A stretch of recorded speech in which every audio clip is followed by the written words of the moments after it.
When Benjamin Franklin exited the Constitutional Convention, he was asked by a woman, "Sir, what have you given us?" His immediate response was, "A republic, ma'am, if you can keep it." Yet most Americans today have been persuaded that our nation's governmental system is a democracy and not a republic. The difference between these two is essential in understanding Americanism and the American system. Before we discuss political systems, however, it's helpful to address the confusion that has been spread about the political spectrum. Many have been led to believe that the political spectrum places groups such as communists on the far left, fascists or dictators on the far right, and political moderates or centrists in the middle. However, a more accurate political spectrum will show government having zero power on the far right to having 100% power on the far left.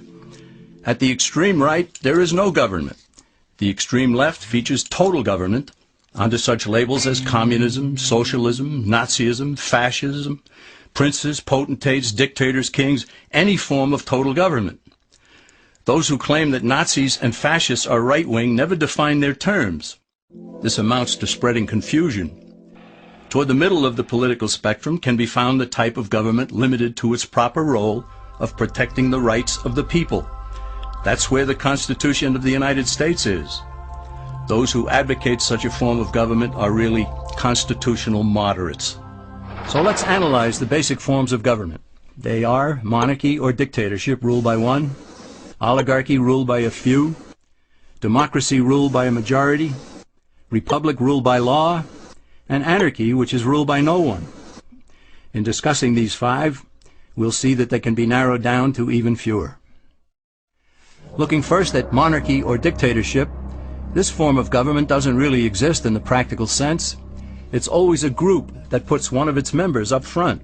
A king has his council of nobles or earls, and every dictator has his bureaucrats or commissars, the men behind the scenes.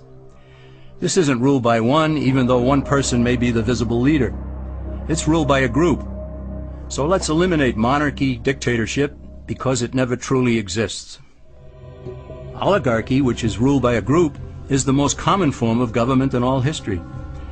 And it is the most common form of government today. Most of the nations of the world are ruled by a powerful few, and therefore oligarchy remains. At the other end, we find anarchy, which means without government. Some people have looked over history and found that many of its worst crimes were committed by governments.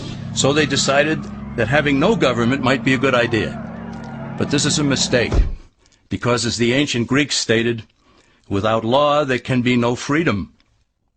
Our founding fathers agreed and held that some amount of government is a necessary force in any civilized, orderly society.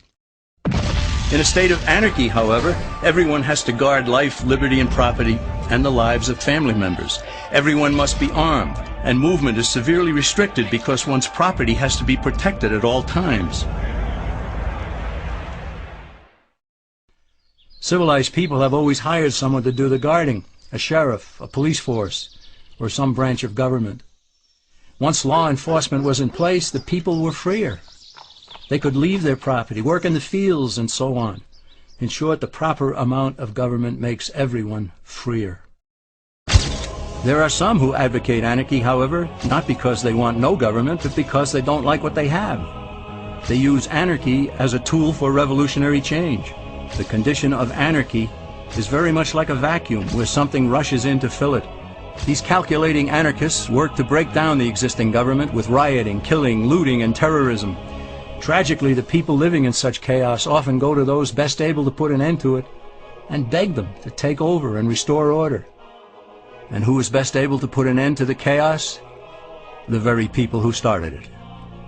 The anarchists who created the problem then create a government run by them, an oligarchy, where they have total power.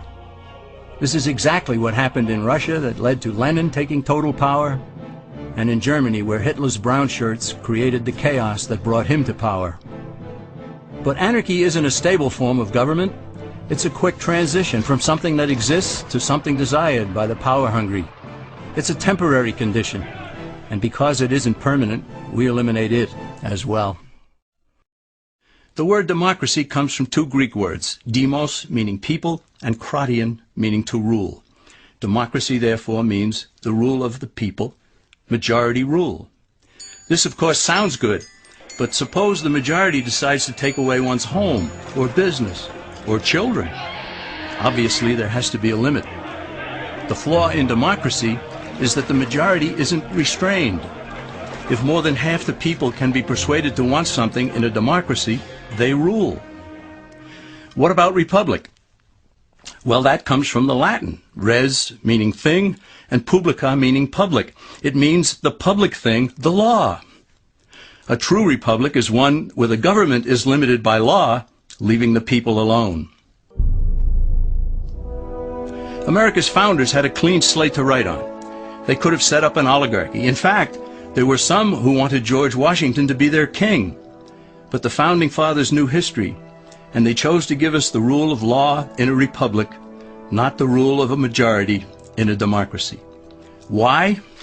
Let's demonstrate the difference in the setting of the Old West. Consider a lynch mob in a democracy. 35 horseback riders chase one lone gunman. They catch him, and they vote 35-1 to hang him. Democracy has triumphed, and there's one less gunman to contend with.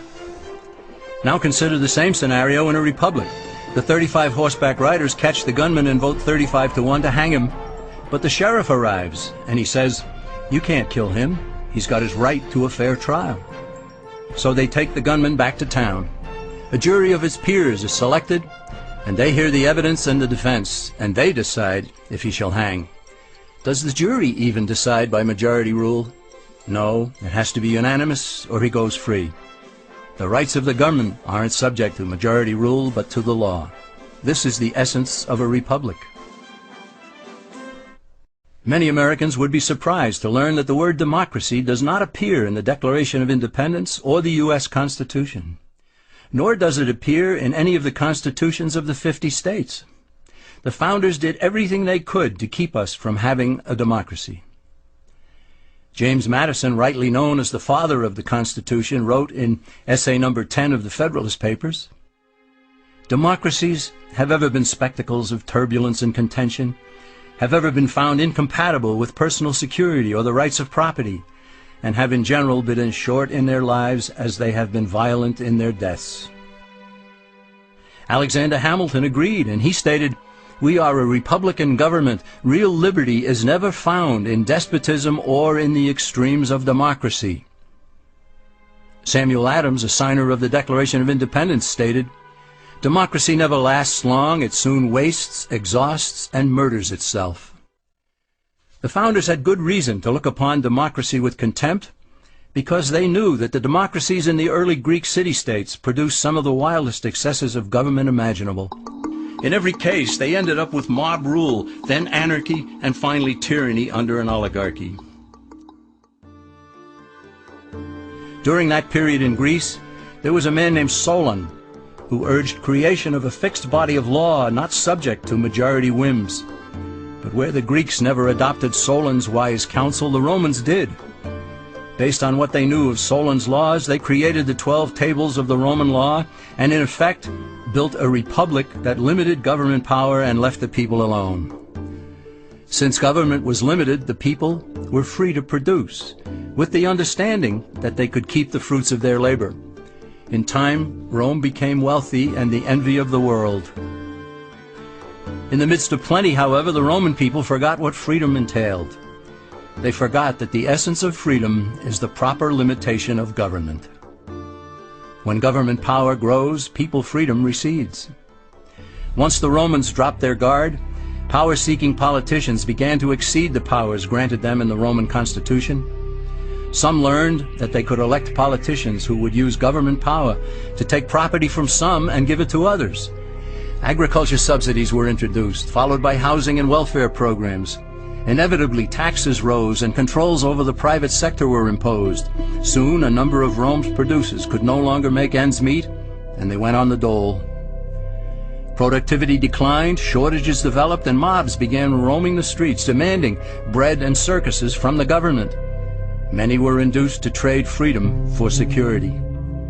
Eventually, the whole system came crashing down. They went from a republic to a democracy, and ended up with an oligarchy under a progression of the Caesars.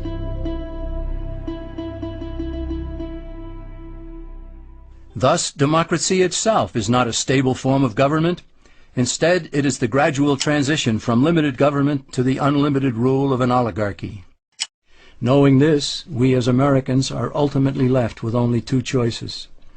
We can keep our republic, as Franklin put it, or we will inevitably end up with an oligarchy, a tyranny of the elite.